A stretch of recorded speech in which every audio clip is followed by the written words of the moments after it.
tudd Ousseynou Samb man maay vice coordinateur Horizon 2019. lan moo tax ngeen woote nag. waaw ñi ngi jiital balaa ñuy wax dara ñi ngi nuyu waa Sénégal ñi ngi nuyu waa Thiès muy mi nga xam ne dëkk bi nga xam ne ñun fi leen dëkk fi leen cosaanoo te moom leen miin Horizon 2019 nag dafa jóg tey woote bis bi muy bisu 24 février. bisu 24 bi dañ ko woote ngir bi ci jiitu mooy ñu wan population thiessoise bi li nga xam ne moom la président Macky Sall liggéey fii ci biir Thiès ndax ñun dañu jàpp ni nit ki bala nga ko wooteel il faut que nga xam lim la defal ci sa biir gox ba pare ñu woo ci ki nga xam ne mooy Ibrahima Wade ñu xam ne moom mooy DG Boss mu war a def panel bi nit ki nag pour mu voter la faaw mu xam li nga ko liggéeyal ci sa gox su ko defee mën a xam ne kat kii jëriñ na ma lii liggéeyal na ma lii kon naa ko sànnil sama kàddu loolu moo sababoon woote bi ñu mën a won population thiessoise bi li nga xam ni Macky Sall liggéey nañu ko fii ci biir Thiès. lu tax ngeen taamu 24 février. waaw 24 février bi dañ koo taamu ndax boo dee xool du hasard li tax du hasard mooy président Macky Sall dafa def ci décret ni incha allahu rabbi le 24 février 2019 ci lay organiser élection présidentielle yi ci biir loolu moo tax ñu tànn date bi xëy na sax dafa tombé li olof naan tombé moo waral ay gaaf kon ñu jàpp ni bis ni ki tey bis par bis ñu war a compter teg jéego bu ñu teggi teg beneen jéego pour war a dem ci élection yi nga xam ni moom mooy 2019 horizon 2019 aussi di ci liggéey ngir jox le président Macky Sall une majorité éclatante au soir du 24 février 2019. loolu moo sabab ñu woote bis bi. waaw Thiès xel dar na fi li tax xel dal fi mooy dafa am ay ndaw ñu mel ni ñun am ay responsable yoo xam ne ñu ngi fii biir Thiès horizon 2019 di ci bay waaram benn ngir dajale responsable yi nga xam ne ñoo nekk fii biir Thiès kenn ku ci ne indi li nga xam ni am na yaakaar ne su ko defee président dina am résultat bu positif fii ci biir Thiès. horizon 2019 nag mi ngi ciy bay waaram comme ni ñu ko waxee woon ñun xaaruñu kenn instant bi ni daal ñun joxe nañ suñu coup d'envoi incha allahu rabi duñu teggi suñu tànk fii ba keroog 2019 incha allahu rabi lépp loo xam ne bëgg nañ ko yàlla may nu ndam muy le au soir du 24 février 2019 loolu ñu ngi ciy liggéey ñu ngi ci bay sunu waar. ndax loolu dina yomb ci jamono joo xam ne foo laal mu ngi metti enseignants yi ñu ngi grève yeneen secteurs yi itam ñu ngi grève. waaw comme ni ko sama naataango bi waxee boo dee xool ni ko sama naataango bi waxee boo dee xool boo jëmee ci at moo xam ni da nga koy commencé rek ñu ne après bu jeexee rek élection day ñëw secteur bu ci ne day yëngatu mais ñun jàpp nañ ni instant bii li nga xam ne président Macky Sall def na ko fii nga ci Sénégal muy le PSE plan Sénégal émergent wala PUDC kenn ku ci ne gis na ni loolu mi ngi dox ñun teg nañ ci sunu bët te loolu moo sabab ñu woote ndaje mi ni kenn ku ne mën cee teg sa bët ci biir Thiès gii nii ñun jàpp nañ ni dina yomb incha allahu rabbi grève nag mënta ñàkk ci benn dëkk li tax mënta ñàkk mooy ni ñu ko waxee rek boo jubee ci pré campagne toujours secteur bu ne dina jóg yëngatu parce que ñun démb rek ñu ngi suivre actualité am na ci yoo bari yoo xam ni saafarawu na li ci des tamit am nañ yaakaar ne président Macky Sall dina ko saafara waaw. amu ko ñun horizon 2019 bis ni ki tey jóg nañ ngir def sunu pré campagne du ma wax sa pré campagne ñun dugg nañ ci campagne ba pare parce que une année du dara jóg nañ ngir terrain bi képp koo xam ne nekk nga fi tan am yaakaar ni ñun suñu la woowee ci ñun nga ñëw dinañu jural dara dinañ ci liggéey képp koo xam ne tamit nekk nga fi wax lenn loo xam ne pour gàllankoor président Macky Sall la loolu ñu dinañ ci jóg xar si suñu tànk tubéy bis ni gëm nañ loolu war naa mën a nekk ak responsable politique yi nga xam ne ñoo nekk fi biir Thiès waaw ñun nag duñ mën a jeexal te gërëmuñu parce que lëg bu lekkee aram na ko gërëmee cooy peccum liir bu neexee nday jaa jàpp ca mbaggee le ministre des forces armées monsieur Augustin Tine daf ñu accueillir këram ñu présenté ko li nga xam ne moom lañ bëgg a liggéey mu wax ñu benn baat bu am solo daani horizon 2019 fait partie de ma famille te kenn ku ne xam na ni Augustin du waxantu boobu tey tegguwul loxom bi ndax ku lim doo juum mais ku lim da ngay fàtte mouvement de soutien yi kenn ku ci ne jàppale nañu tàllal nañ leen loxo pour ñu ànd liggéey ndax sotti ci la ak def ci ñoom résultat lañ bëgg ñun résultat lañ bëgg kon yaakaar naa ni kenn ku ci ne bu ëndee la nga yor affaire bi leen bu ñu ko bëggee dina mën a demee noonu dina yomb yàlla may ñu ndam ñun daal loolu mooy suñu bataille yàlla may ñu ndam au premier tour yàlla nañu ko yàlla defal waaw jërëjëf. di rafetlu taxawaayu presse bi ci manifestation bi nga xam ne tey jii ay jeunes yu pasteefu ñoo ko organisé buy horizon 2019 horizon 2019 mu ngi judd en octobre ñu doon ay xale yoo xam ne dañu am ci ñoom yaakaar parce que lépp lu ñuy yëngatu mooy ñu fësal liggéeyu président Macky Sall bi nga xam moom lay dox 2012 ba léegi. alors ñu war leen a jàppale nekk seen ginnaaw dañu ne peccum liir bu neexee ndey jaa jàpp ca wagee dëgg la dafa am ay responsable yu nekk seen ginnaaw taxaw di leen jàppale fas xarti seen tànk tubéy tey ji Thiès dañu manko d'accord ne horizon 2019 mooy groupe bi nga xamante ne association bi nga xam ne mouvement politique de jeunesse bi nga xamante ni tey jii dafa nangoo xaru perte lépp pour porter les messages du président de la République, du président de notre parti APR et du président de la coalition, de notre belle coalition Benno Bokk Yaakaar. kon ñu ngi gërëm horizon 2019 bu baax a baax ci manifestation bi cérémonie bu mag bi nga xam ci la ñu invité woo ci ñi nga xamante ni ñoom la tey jii président de la République jox li mu gën a fonk ci gouvernance am muy PSE ñu jox le ministre Ibrahima Wade mu war ko exposé wax leen ci ruqeeg yuqaat yi nga xam ne ëllëg dinañu xam ne président lii muy wane lii muy jox lii muy dawal ci dëkk bi ci réew mi yëpp te ba mu daj vraiment lu mën a jëmale Sénégal kanam la. amuñu nag ñun problème par rapport ak vraiment 2019 ma nga xamante ne 24 février 2019 ñun amuñu ci problème pourquoi parce que gëm nañu ne président de la République dafa gagné ba pare parce que liggéey na lu mu gagné beneen bi mooy ñi nga xam ne ñooñu la koy liggéeyal d'accord nañ te mu ngi leen di liggéey te d'accord nañu ñooñu tey jii d'accord nañ ne président liggéey na lu mu mën a gagné kon gagné ba la ñuy wax ñaata lay doon fu ñu koy teg pourcentage premier tour deuxième tour bi nga xamante ni moom la tey opposition bi di wax loolu moom mooy seen yéene dem ak président Macky Sall deuxième tour mais président Macky Sall da dul dem ak ñoom deuxième tour kilifa yi diine yëpp d'accord nañu jigéen ñi d'accord nañu ndaw yi d'accord nañu kon tey ji amatul lu muy prouver li ci des mooy ñun ñi nga xam ñoo nekk ci base bi ñu jéem a fësal di organiser ndaje yu mel nii di fësal liggéey bi nga xam ne moom la liggéey ci Sénégal ñuy gërëm encore une fois horizon 2019 di rafetlu seen jëf ji di leen wax ne ñi ngi ci seen ginnaaw ñi ngi seen ginnaaw tey ñi ngi seen kanam ëllëg ñi ngi seen fépp ñu tourné dinañ ñu gis rek dinañ ci taxaw ndax ñun lii ñuy def ñun loolu la ñu gëm taxawaaluñu fenn demuñu fenn dañuy liggéeyal président sur le terrain guddeeg bëccëg ñun loolu la ñu gëm loolu la ñu yaakaar encore une fois waaw dafa tumuraanke nag dëgg la Thiès moo tax ñoom xam nga xel puso bu réer la rek gone da koy fat mag da koy fat mag ñi xëy na am nañu jafe-jafe pour yëngatu de cette façon là mais ndaw yi mën nañ ko parce que bu dee daw ñoo koy mën bu dee xeex ñoo koy mën bu dee xuloo ñoo koy mën te foofu la ñu toll nag tey jii moo tax vraiment yu mel nii nañ leen jàppale ñoom ñu dem vraiment man ci loolu laa ante loolu laa gëm di gërëm presse locale bi également seen taxawaay gis nañ ko Thiès Info Prestige tout ça Thiès 24 mais vraiment da ngeen taxaw ci liggéey bi parce que xam ngeen seen wàll ci liggéey bi faralu leen kenn du ngeen fi gi waxal kenn lu mu deful waaye nag yéen a ngi def li nit ñi di wax yéen a ngi wax li nit ñi di def di ko wane di ko fësal ñu ngi leen ci gërëm encore une fois di leen sant di leen gërëm wasalaamaaleykum wa rahmatullah. horizon 2019 mi nga xam ni ñoom ñoo ma tànn tey daal di may ñëw pour ma ñëw ma animer leen conférence jour bi nga xam ne dañuy lancer seen mouvement bi ma animer leen conférence ci li nga xam ne mooy jëfu président de la République Macky Sall li nga xam ne mooy résultat wu plan Sénégal émergent mooy gërëm bu baax initiateur du mouvement bi di leen sant ci li nga xam ne def nañ ko di gërëm tam suma xarit suma rak Bassirou Sall mi nga xam ne moom la nekk à la tête du mouvement waa bay bi nii mbir mi nii la rek nekk ci waar bi et looloo tax biñ ma ko yëgalee tam man ni nag ba nu mu mënti def danaa ñëw pour waxtaan ak ñoom et li nga xam ne nag lañ fi weccee xalaat mooy li ñu gis muy jëfu président Macky Sall ci wàllu plan Sénégal émergent xam nga plan Sénégal émergent bu ñu koy wax dafa yaatu bu njëkk bi mooy ni ba nga xamee ni moom jël na décision ferme ni dina lutter contre les inégalités sociales inégalité bi njëkk mooy bi nga xam moo jëm ci nit ci àll bi ci loolu mu jël ci bu njëkk bi nga xam ni ba nga xamee ni croissance bi commencé na nekk xaarul sax mu yegg ci cappaandaw ga dafa jël loo xam ne toll na li ñuy wax 121 milliards ci alalu Sénégal nga xam ne benn partenaire jàppale wuñ ci mu jël ko def ko ci programme d'urgence de développement communautaire nga xam ne dafay jóg pour wàññi jafe-jafe yi ci wàllu àll bi wàllu électrification rurale permettre waa àll bi ñu am ndox pour nit ñi pour naan pour jur gi waaye itam jigéen ñi la ñu mën a jël def ay verger yu ndaw pour da ca génne ay gàncax yoo xam ne danañ ko mën a jëriñoo ñoom wala ñu mën ko jaay lu mel noonu tam mu def ko PUDC def ko ci wàllu yoon yi piste rurale yi nga xam ne am na gox yoo xam ni waxuma nawet sax bu nawetul sax dafay jafe yegg fa wala génn fa waxantuma la bu nawetee loolu tam PUDC def ko ci gox yu bëri biir Sénégal ak bu mujj bi tam mu jël li nga xam ni mooy matériel d'allègement des travaux des femmes mu jox ko jigéen ñi ci àll bi mu mën leen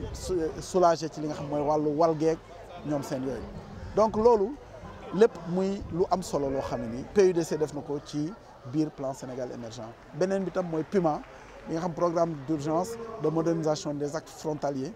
maanaam ñi nga xam ni gox yi nga xam ñoo nekk ci frontières yi nga xam ni des fois gis fa police wala gendarmerie bu beneen dëkk bi moo gën a yomb wala dem école ci beneen dëkk bi moo gën a yomb wala dem faju ji ci yeneen dëkk mu ni nag loolu du yoon ci ay doomu Sénégal yu bokk Sénégal ñu bañ a yegg ci loolu mu jël programme boobu nga xam ni door bu yàggul rek matul at waaye mu ngi def jéego yu am solo di soulager population yi li wàllu PSE tam ñu gis ni ci fànn boo jël rek ci wàllu koom-koom gi yokk na koom-koom gi PSE dafa ni woon mu ngi yóotu 7 à 8% à partir de 2020-2023 ñu yegg bi mu commencé at bu njëkk bi nga xam ni door nañ ko 2014 lañ ko door waaye du woon année pleine 2015 ñu weesu 6% ñu yegg 6% xaw ko weesu 2016 ñu yegg 6,6%. 2017 ñu yóotu woon 6,7% ci bu yàggul dara ñu ni 6,8% bërki démb service du ministère de l'économie et des finances yi génn chiffre bu bees bi nga xam mooy chiffre réalité yi daal ni lu mu gàtt danañu weesu 7%. loolu muy loo xam ni vraiment lu dal xel la lu am solo la pour plan Sénégal émergent mu wanee ne rek programme bu osé la boo xam ni il fallait ñu def ko il fallait président Macky Sall xalaat ko heureusement ba mu ko xalaatee mu doon te li indi loolu mooy jéego yi nga xam ni Sénégal def na ko ci wàllu mbay mi def na ko ci wàllu ceeb bi 1,015 million tonnes def ko ci wàllu gerte gi 1,4 million tonnes def ko ci wàllu élevage def ko ci wàllu poulet wàllu nen bi wàllu lépp daal meew mi lépp loo fépp foo laal rek ci wàllu li ñuy wax économie productive foofu jéego yu am solo nguuru Sénégal koom-koomu Sénégal mu ngi koy def boo xoolee ci wàllu njàng mi ci wàllu santé ci wàllu éducation lépp fépp foo xool daal ci wàllu électricité yooyu yëpp di yoo xam ne am na solo ci biir loolu nag Thiès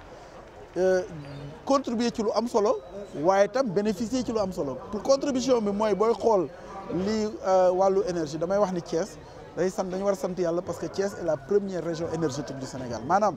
li nga xam ne ñu ngi koy produire ci énergie yëpp boo dajalee liy génn ci région de Thiès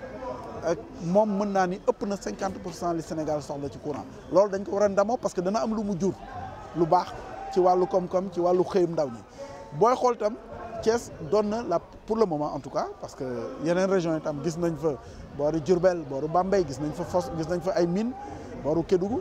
Thiès pour le moment mooy la première région minière bu Sénégal maanaam dëkk bi nga xam moom mooy joxe lu ëpp ci wàllu mine mag barki démb maa ngi dégg suma xarit Aziz Diop bu Forum Civil di Thiès di wax ni confirmer loolu position wu Thiès en tant que ville minière waaye yokk ci ni war na yokk retombées yi ci Thiès ma d'accord ak moom ci bu baax a baax parce que loolu la dafa war a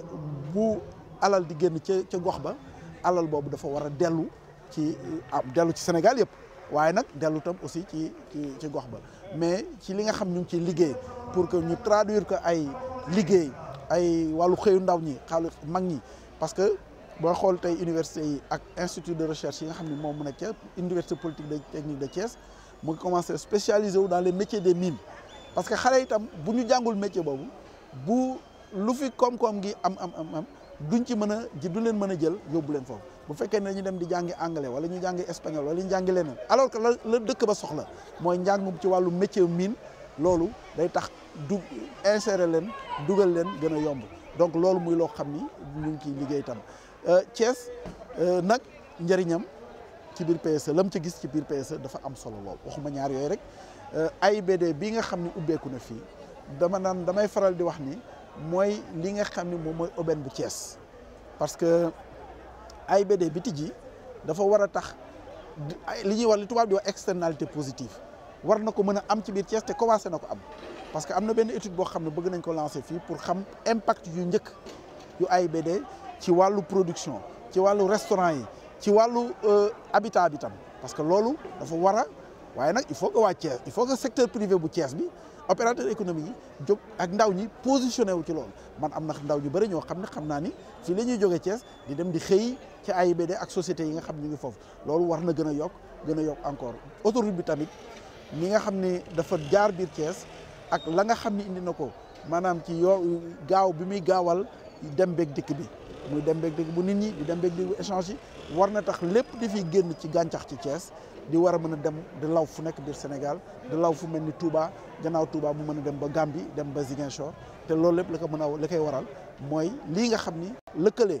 ak piste yi nga xam ne def na ko piste yooyu nga xam ne lépp fépp fu ñu bay rek ak fépp fu ñu produire mu mën a dellu si vers les grands centres urbains day mën a tax vraiment Thiès war a mën gis boppam mais comme ni ma ko waxee sànq rek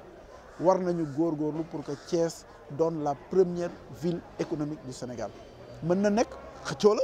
réew yaa ngi koy xëccoo barki démb suma xarit Serigne Mbuub def na benn forum la foire bu FICA bu Kaolack bi la mu wut mooy Kaolack jouer un rôle gis ngeen xeexam mooy nan la ñuy def ba réhabiliter le port de Kaolack ñun loolu amuñu problème boobu amuñu port waaye nag am nañu jumtukaay yoo xam tey ji aéroport bi dimension logistique bi mu am rek ak dimension centrale bi mu am rek war na tax Thiès ñu gën a takkuwaat gën a xam ni plan Sénégal émergent pour ñu dëkk yu mel ni ñun la waaye plan Sénégal émergent tam war na indi njëriñ bi kenn du leen ci dégg ñu bare ñu ngi wax ne même ay cheminots ñu ngi waajal doxum ñaxtu mais yéen ñi dëkk Thiès également du leen honoré waaw ngeen nekk dans l'attelage gouvernemental waaw raay bi nag dama ci bëgg rek ñu waxtaan ci mu leer li ma ci bëgg a wax mooy ne président Macky Sall dafa di ko gëm bu baax a baax a baax a baax raay dafa dem ba Union africaine daal di fay wax ni Afrique pour mu mën a développer wu il faut que transport de masse pourquoi transport de masse parce que raay rek moo war a mën a indi ak yóbbu ci lu gaaw anam yu gaaw production bu bëre loolu tey ji gàllankoor boobu mu ñuy gàllankoor ñun ñu ngi koy gis ci wàllu mine bi nekk Kédougou pour mu ñëw yegg si au port la muy indi dafa diis conteneurs yi jóge port bi di dem Mali ak conteneurs yi jóge Mali di ñëw port bi loolu tey jii tax na ñu ngi defar tali yi naam barki démb la inauguré Fatick Kaolack defaraat def ci alal ju bëre defaraat ko waaye war nañu góorgóorlu parce que raay bi bu fi ñëwee dana tax camion yooyu ak conteneurs yooyu anam ba ñuy demee ak ba ñuy dikkee dana soulager yoon yi wàññi accident yi soulager yoon yi gën a gaawal koom-koom gi ba tax na moom mu gëm fermement ni chemin de fer war nañ ko réhabiliter waaye chemin de fer ñu demande réhabiliter Dakar Bamako ferroviaire société bi créé nañ ko waaye société bi Dakar Bamako ferroviaire du Sénégal rek Sénégal la ak Mali ay waxtaan la ak ay partenaires ban partenaire lañ ci dégg naa ni fan yi am na waxtaan bu ñu commencé ak ay chinois donc may wax rek sama mbokki cheminot yi parce que man doomu cheminot la man ba may faral di wax ni laaxu cheminot moo ma ngénte sama papa cheminot la woon kenn gënuñu bëgg tey jii delloo si chemin de fer waaye ca anam ba nga xam ni dafay dëgëre ca anam ba nga xam ni du mel ni comme par exemple Air Sénégal International ba mu fi ñëwee na mu fa ñëwee woon wala Transrail ni mu fi nekkee woon nga xam ni la mu jur ay jafe-jafe la gën a jural sama xarit ak samay mbokk ak samay papa cheminot yooyu nga xam ni ñoo fa nekkoon ba état bi jël na alal ju bëre def ko ci di pour racheter concession bi ak Mali jël alal ju bëri def ko ci pour di fay salaire yi ba tey jii malgré jafe-jafe yi état bi mooy fay salaire yi lu tax mu koy def parce que gëm na ni chemin de fer bi dafa war a dellu si waat état bu gëmul ni chemin de fer bi dafay dellu si waat doo ci def xaalis da ngay bàyyi koy mu nax say waaye léegi nag li ci des mooy taaxirlu continuer waxtaan bi continuer jàkkaarloo bi ak partenaires yi ak ñi nga xam ñoo ñuy jàppale ba chemin de fer buy dellu si mu dellu si ci anam boo xam ni incha allah dina anam boo xam ni dañu doon la fierté des Thiessois doon la fierté de tous les cheminots. laaj bu mujj émergence ak koom-koom àndul ak guerre ak corruption chiffres yi fu mu teg Sénégal quand même du neexul ci sénégalais yan jéego ngeen ci fas yéene def. man liiruma rapport bi dama dégg rek ñu ni Sénégal dama gis rek ñu bind Sénégal dans la liste rouge xaw ma dans la zone rouge liste rouge alors li ma ci xam li ma ci déggagum mooy ni dégg naa ay kilifa yoo xam ni ñu xam ni ñoom ñooy toppatoo wàllu yooyu nee nañ ni contesté nañu loolu d'abord première chose waaye contesté bañ a contesté li ma mën a wax rek mooy ni plan Sénégal émergent bañ koy bind président Macky Sall dafa dugal ci axe 3 bi la ñuy wax gouvernance paix et sécurité ci biir gouvernance la mu ci gëm mooy na nga xamee ni moom la war a xeexee guerre noonu la ñu war a xeexee prévarication maanaam li nga xam ni luubal alal ak yooyu ma gis ni nag Sénégal tey jii de booy xool la nga xam ni def nañ war na ko def ci wàllu jumtukaay yëpp a ngi fi te bu fi nekkul woon du mën ni mu ngi fi jumtukaay yaa ngi fi yi permettre ñu xeex ko li nga xamee ni mooy wàllu texte législatif yi lépp a ngi fi beneen mbir mi nga xam ne tam wóor na ma ni man mu ngi fi ñun dañuy liggéey ci wàllu administration ci li ñuy wax doing business amélioration des procédures maanaam améliorer rang au Sénégal foofu Sénégal na mu def ba gagné 40 places ci ñeenti at liggéey ba la boo xamee ni indicateur yooyu ñuy wax indicateur de transparence yooyu dafa bokk ci indicateur doing business donc bu fekkee ni gagné nañu place fii ba mu yokk suñu rang fële ñu dellu si ni ñu yaa ngi dellu nga jëlul il faut ñu jëlaat documents yi xoolaat ko saytu fan la dëgg gi féete waaye la ma xam mooy doing business de man ku ma ni fii dellu nga gannaaw man la fii rapport bi wane na ni dem naa kanam li gën a am solo mooy la ferme volonté président Macky Sall de lutter contre la corruption de lutter contre la prévarication te loolu yaakaar naa ni booy xool gënoon na fi tar parce que bu ñu wax di dëgg corruption amul benn réew boo naan amu fa fii gënoon na fi tar tey jii jumtukaay yi fi nekk ak déclaration de patrimoine ak yeneen tax na ba en tout cas ñi nga xam ni yàlla mënoon na xiir seen xel ci loolu xaw nañ ci commencé nañ ci def nag gis naa sax yenn corps yoo xam ni ñu ngi leen doon taqal yooyu mais seen kilifa yi génn nañ wax ni loolu du loo xam ni tey jii am na ci corps yooyu pour bañ a citer benn corps wax ni rek li am solo mooy bu ñu bëggee egg émergence te bëgg nañ fa yegg président de la République bëgg na fa yóbbu Sénégal lutte contre la corruption loo xam ne du fi dañ la. Deuxième mandat avec Thiès, une victoire à Thiès, c'est bien possible. moom la ñuy sàkku di ko ñaan yàlla te di ñaan yàlla mu may ñu ko ñu teg ko ci loxo président Macky Sall. C'est possible.